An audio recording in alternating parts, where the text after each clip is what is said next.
जय गुरुजी। संगत जी, गुरुजी महाराज के बहुत से ऐसे भक्त हैं जिन्हें गुरुजी खुद अपने दर पे बुलाने के लिए बुलावा भेजा करते हैं। संगत जी, गुरुजी क्या ही देखते हैं, गुरुजी हमारी सोल देखते हैं। वो कहते हैं एक प्योर सोल जो गुरुजी तुरंत पहचान जाते हैं और ना जाने कितने जन्मों का रिश्ता गुरुजी के साथ उन भक्तों का होता है जिन्हें गुरुजी खुद ब्लेस करने के लिए बुलावा भेजा करते। बहुत से ऐसे प्यारे प्यारे सत्संग है संगत जी। गुरुजी महाराज ने अपने टाइम में ऐसी ऐसी लीलाएं रची जिनसे हमें पता चलता है कि परमात्मा कैसे धरती पे आए अपनी संगत का कल्याण करने और आज भी कर रहे हैं। संगत जी, एक बहुत ही प्यारा सा सत्संग गुरुजी के टाइम का है। बात उस वक्त की है जब डुगरी में गुरुजी के पूजनीय पिताजी की तबीयत अचानक से खराब हो जाती है।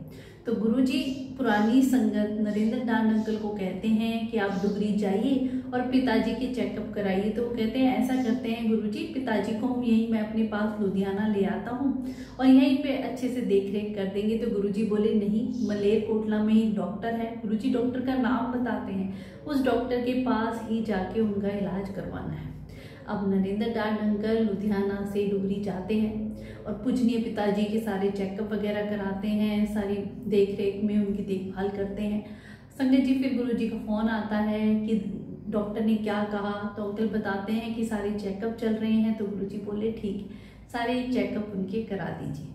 फिर कुछ दिन बाद ऐसे ही होता रहा कि अंकल लुधियाना से डुगरी जाते रहे। तो एक दिन गुरुजी बोले कि तुम ऐसा करो, कुछ दिन डुगरी ही रुक जाओ, अपनी वाइफ और बच्चे को भी ले जाओ, समर वेकेशन चल रही है, डुगरी में ही रह के पिताजी की देखभाल करो। हाँ, तुम्हें ऑफिस आना हो तो तुम डुगरी से लुधियाना बीच बीच में आते रहना। तो ऐसा ही होता है संगत जी। फिर कुछ दिन बाद गुरुजी कहते हैं कि जो डॉक्टर के पास इलाज चल रहा है उस डॉक्टर को तुम जाके सत्संग सुनाओ। नरेंद्र दान अंकल कहते हैं कि गुरुजी वो तो किसी गुरु में बिलीव ही नहीं करता है। जब मैं उससे पहली बार मिला तो मैंने आपके बारे में बताना चाहा तो वो बोला, क्योंकि मैंने उससे कहा कि भई हमारे गुरुजी के पिताजी हैं, इनकी थोड़ी अच्छे से देखभाल करनी है और जल्दी ही इनका नंबर लग जाए, सारे चेकअप वगैरह कराने हैं। तो उसने तुरंत कहा कि मेरे लिए मेरे सारे पेशेंट बराबर हैं, गुरुजी होंगे वो आपके लिए होंगे, मेरे लिए नहीं है। तो उसने ऐसी बात कही तो मैं उसको सत्संग कैसे सुनाऊं। तो गुरुजी बोले जो मैं कह रहा हूँ वो करो, बाकी तुम मेरे पे छोड़ दो, मैं अपना काम करूँगा, तुम अपना काम करो। तो गुरुजी कहते हैं उसे 1 घंटे अपने सत्संग सुनाना। अब डॉक्टर के पास गए, डॉक्टर से कहा तो कहते हैं मेरे पास टाइम नहीं है, मेरे पास इतने पेशेंट हैं, मुझे किसी गुरु का सत्संग नहीं सुनना है। वो तुरंत मना कर देते हैं। अब अंकल अपने फादर इन लॉ को भी ले जाते हैं, डॉक्टर को मनाते हैं कि आप एक बार सत्संग सुन तो लीजिए, टाइम तो निकालिए। संगत जी, वो फिर डॉक्टर कैसे ना तैसे मान जाता है। अपने क्लिनिक के घर पे ही उसका एक क्लिनिक था, बाहर बुलाता है और उन्हें 2-3 घंटे वो वेट करते हैं। इतनी पेशेंट की लंबी लाइन लगी होती थी। 4 बजे अपने घर के अंदर बुलाता है और बताता है बताओ गुरु के अपने सत्संग सुनाओ। अब अंकल ने 1 घंटे में जितने भी सत्संग वो सुना सकते थे, अपनी जो गुरुजी की उन्होंने ब्लेस करा है, जितनी भी लीलाएं गुरुजी ने उनके जीवन में जो भी गुरुजी ने उन्हें दिखाया, सब वो सारे सत्संग सुना देते हैं। डॉक्टर कहता है देखो आप बुरा मत मानना, मैं तो किसी भी ऐसी चीज में बिलीव करता नहीं हूँ, ना ही मैं कोई मानता हूँ कि ऐसी कोई शक्ति है जो ऐसे कल्याण कर सकती है। मैं तो मेडिकल साइंस में ही बिलीव करता हूँ और आगे आने वाले टाइम में केवल एक मेडिकल साइंस ही है, एक डॉक्टर ही है जो जीवन बचा पाएंगे। संगत जी, बात कह के अब जो नरेंद्र अंकल तो सारे सत्संग सुना देते हैं और घर आ जाते हैं। फिर गुरुजी नरेंद्र अंकल से पूछते हैं कि तुमने ये सत्संग सुनाया, ये नहीं सुनाया। गुरुजी सारी डिटेल खुद ही बता देते हैं, तूने ये बोला, ये नहीं बोला। तो नरेंद्र अंकल बोले गुरुजी 1 घंटे में जितना मैं कह सकता था, जितना मैंने सत्संग सुनाना था, मैंने डॉक्टर को सुना दिया। संगत जी, अब कुछ दिन बाद गुरुजी फिर नरेंद्र अंकल को कहते हैं कि डॉक्टर ने कहो कि दिल्ली आके मेरे से मिल। तो अंकल बोले कि गुरुजी वो कहाँ आपसे आके मिलेगा, वो तो आप में मतलब ना विश्वास करता है, ना कोई बातें सुनता है। तो गुरुजी बोले नहीं, तुम उससे कहो तो सही। अंकल फिर जाके डॉक्टर से कहते हैं तो डॉक्टर कह रहे मुझे किसी गुरु से नहीं मिलना है, मेरा तो अपना ही है, इतना काम है, मेरे पास वैसे ही टाइम नहीं है। संगत जी, कुछ दिन बाद, कोई हफ्ता ही हुआ होगा, डॉक्टर की कॉल फिर नरेंद्र अंकल के पास जाती है और कहते हैं कि मेरा ना दिल्ली में एक कॉन्फ्रेंस है, मुझे वहाँ जाना है 3 दिन के लिए। पर मैं अगर टाइम लगा तो मैं तुम्हारे गुरु से, तुम इतनी बार बार कह रहे हो तो मैं जरूर मिलूंगा, पर मेरे पास टाइम नहीं है, लगेगा तो। ये कह के वो फोन रख देते हैं। संगत जी, अब गुरुजी महाराज को नरेंद्र अंकल बता देते हैं कि इस शेड्यूल पे डॉक्टर वहाँ दिल्ली आएंगे तो आप किससे मिलेंगे। तो गुरुजी कहते हैं ठीक है, मैं देख लूँगा। और संगत जी वो दिल्ली जाते हैं डॉक्टर, और ऐसा क्या लीला रचती है कि उनकी जो कॉन्फ्रेंस होती है वो कैंसिल हो जाती है, और जिसमें 3 दिन में से 2 दिन वो कंटिन्यू गुरुजी के दरबार में गए। और गुरुजी महाराज ने कोई भी ऐसा डॉक्टर, कोई भी ऐसे हॉस्पिटल के जो टॉप डॉक्टर्स थे, चाहे वो एम्स के हों, चाहे वो फोर्टिस के हों, चाहे ये मेदंता के हों, सारे जितने भी डॉक्टर के सत्संग वहाँ करवाए। और इतने टॉप डॉक्टरों के लिए जो भी सत्संग थे उसने सुने।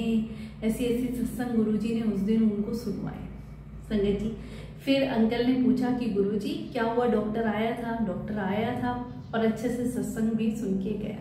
संगत जी, उसके बाद गुरुजी महाराज के पास जब नरेंद्र अंकल बड़े मंदिर गए तो गुरुजी बोले कि तुम ना डॉक्टर के पास फ़ोन करना, कर शाम को फ़ोन करना और पूछना कि तुम्हें सत्संग कैसा लगा, क्या फील हुआ, और ये भी पूछना कि तुम्हारी बिटिया का क्या हाल है। तो गुरुजी ने फिर कहा जरूर पूछना बिटिया का क्या हाल है, जरूर पूछना बिटिया का क्या हाल है। अब गुरुजी ने 3 बार रिपीट किया तो नरेंद्र अंकल बोले क्यों गुरुजी, क्यों उनकी बिटिया को कोई दिक्कत थी या कोई बीमारी थी, क्या हुआ? तो गुरुजी कहते हैं हाँ, वो मेंटली डिस्टर्ब थी, तो बिल्कुल मतलब दिमाग से बिल्कुल काम करना बंद कर दिया था। वो डॉक्टर बड़ा परेशान था, पर मैंने 1 ही दिन में वो ठीक कर दी, तुम एक बार जरूर पूछना। और ऐसा ही होता है संगत जी। अंकल शाम को डॉक्टर के पास फ़ोन मिलाते हैं और पूछते हैं कि आप आए, कैसा लगा सत्संग सुन के? तो डॉक्टर कहता है बहुत अच्छा लगा, इतने टॉप डॉक्टर्स के मैंने सत्संग सुने, गुरुजी की ऐसी ऐसी लीलाएं सुनी, ऐसे अद्भुत सत्संग की, कैसे संगत का कल्याण किया। तो कहते हैं अच्छा, तो फिर आपकी बिटिया के बारे में बताइए, बिटिया ठीक है? तो डॉक्टर ने बोला हाँ ठीक है। फिर नरेंद्र अंकल ने कहा बिटिया ठीक है। तो कहते हैं आप मेरी बिटिया के बारे में क्यों पूछ रहे हैं बार बार? तब नरेंद्र अंकल बोलते हैं कि हाँ गुरुजी ने मुझे बता दिया है। कह रहे गुरुजी को कैसे पता? पर मेरी बिटिया सच में मेंटल डिस्टर्ब थी और बिल्कुल पागलों की तरह ही बिहेव करती थी, पर जिस दिन से मैं गुरुजी के दरबार से आया हूँ और वो मैंने सत्संग सुने थे, उसके बाद से 75 से 80% वो ठीक हो गई। संगत जी, ऐसी गुरुजी महाराज की कृपा सुनिए आप और सोचिए कि कैसे गुरुजी स्टार्टिंग से ही उस डॉक्टर को ब्लेस करने के लिए अपनी लीला कैसे गुरुजी ने रची, कैसे उन्हें अपने दर तक बुलाया, और जिसमें कि वो डॉक्टर बिल्कुल भी ना गुरुजी की किसी बात पे ना कैसे बिलीव करता था, पर कुछ ना कुछ सोल कनेक्शन, क्योंकि वो डॉक्टर की आत्मा बिल्कुल प्योर सोल थी। वो गरीब मरीजों का भी बड़े ही तहे दिल से इलाज किया करता और कई बार तो फ्री में ही उन्हें दवाइयाँ दिया करता था। उसके कर्म चंगे थे और पिछले जन्म के कुछ ऐसे कर्म रहे होंगे। संगत जी कहते हैं ना, प्योर सोल को तो गुरुजी दूर बैठे भी पहचान लेते हैं। जरूरी नहीं है कि हम गुरुजी के दर पे जाएं तो ही हमें ब्लेसिंग मिलेगी। अगर हमारे कर्म अच्छे हैं, हमारी आत्मा शुद्ध है, हम किसी का बुरा नहीं करते हैं, तो गुरुजी घर तक हमें ब्लेस करने आ जाते हैं। तो कैसे उस डॉक्टर को बुलाया और उनकी बिटिया का कल्याण किया, जिसके कारण वो बड़े ही दुखी थे। तो गुरुजी ऐसे कर्म कटवाते हैं। संगत जी आज भी यही है, अगर हम अपने कर्म चंगे रखते हैं और गुरुजी को निरंतर याद करते हैं ना, तो वो कब कहाँ कैसे हमारा कल्याण कर दें हमें पता भी नहीं चलता है। इतने प्यारे रब जो हमें मिले हैं, तो हमेशा चंगे कर्म करें, प्रभु को निरंतर याद करें, ताकि गुरुजी की तरफ से ही हमारे लिए भी वो बुलावा आए ना संगत जी, कि गुरुजी भी हमारी परेशानी, वो कहते हैं ना, जब हम चिंतन करते हैं तो हमारी परेशानियों की चिंता हमारे भगवान को होती है। तो अपनी आत्मा को शुद्ध रखें, कोई भी गलत काम ना करें, कभी किसी का बुरा ना करें, अपना जो भी काम करते हैं पूरी ईमानदारी और सच्चाई के साथ करें, और बस हर पल उस प्रभु को साथ लेके चलें, तो गुरुजी आपके साथ कभी कुछ बुरा होने नहीं देते हैं। अनंतम शुक्राना गुरुजी।